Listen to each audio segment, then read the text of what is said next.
मित्रांनो, आपल्या देशातली परिस्थिती तशी सध्याही बरी नाही, म्हणजे तशी ती कधीच बरी नसते. शेतकऱ्यांच्या मालाला कवडीचाही भाव मिळत नाही, महागाईचा आगडोंब उसळलेला आहे. मोठमोठ्या उद्योगपतींच्या श्रीमंतीत मात्र दरवर्षी वाढ होतानाच दिसते. गरीब, मध्यमवर्गीय, सामान्य माणूस मात्र पिचत चाललेला आहे. राज्याचं सरकार असो किंवा मग केंद्रातलं सरकार असो, राजकारण करण्यापलीकडं ते दुसरे काहीच करीत नाहीत, अशी जनभावना आता आपल्याला रस्त्यावर स्पष्टपणे दिसूनही येते. आणि त्यातच आता पंतप्रधान नरेंद्र मोदी यांनी देशातील जनतेला काही आवाहन केलेलं आहे. भारत देशासह जगातील अनेक देश काही आव्हानांचा सामना करीत आहेत. विविध देशातील युद्धाच्या पार्श्वभूमीवर जागतिक संकटाला तोंड देत असताना सुजाण नागरिक म्हणून आपण काही गोष्टी करायला हव्यात. पेट्रोल डिझेलचा वापर जपून करा, कारण दर खूप वाढलेले आहेत. खाद्यतेलाचा वापर मर्यादेत जपून करा. पुढील 1 वर्ष सोनं खरेदी करू नका. वर्षभर परदेश प्रवास टाळा. कच्चं तेल वाचवण्यावर भर द्यायचा आहे. परकीय चलन वाचवण्यावर भर द्यायचा आहे. परकीय चलन साठा आपल्याला कमी होऊ द्यायचा नाही. जास्तीत जास्त प्रवास मेट्रोनं करा. इलेक्ट्रिक वाहनानं प्रवास करा. वर्क फ्रॉम होमवर भर द्या.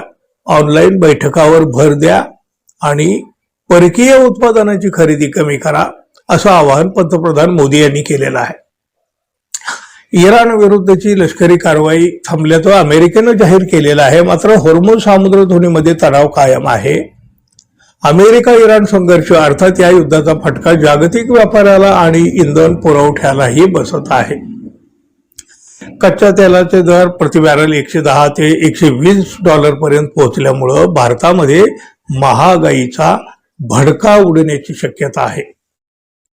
आता तर तो उडालेलाच आहे. खरं तर जागतिक अस्थिरतेमुळे डॉलरच्या तुलनेत रुपया अधिक कमकुवत होण्याची शक्यता व्यक्त केली जात आहे. दुसरीकडे होर्मुझ सामुद्रधुनीतील नाकेबंदी जी सुरू आहे, त्या नाकेबंदीमुळे भारताच्या आयात निर्यातीवर, विशेषतः खतं आणि ऊर्जा क्षेत्रावर मोठा परिणाम झालेला आहे.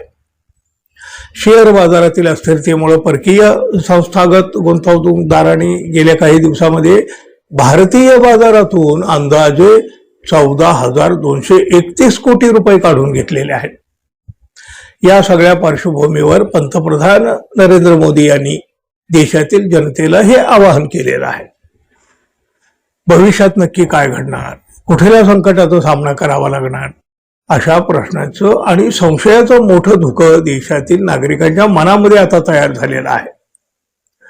पंतप्रधान असं आवाहन करतात त्या अर्थी नक्कीच काहीतरी मोठं घडणार. आधीच तणावामध्ये जगत असलेल्या सामान्य नागरिकांसाठी तर ही मोठी चिंतेची बाब नक्कीच आहे. पाहत राहू, आगे आगे होता है क्या. मित्रांनो, जाता जाता आपल्या चॅनलला सबस्क्राईब करावं ही आपली नेहमीची अपेक्षा तर आहे. धन्यवाद. पुन्हा भेटू. नमस्कार.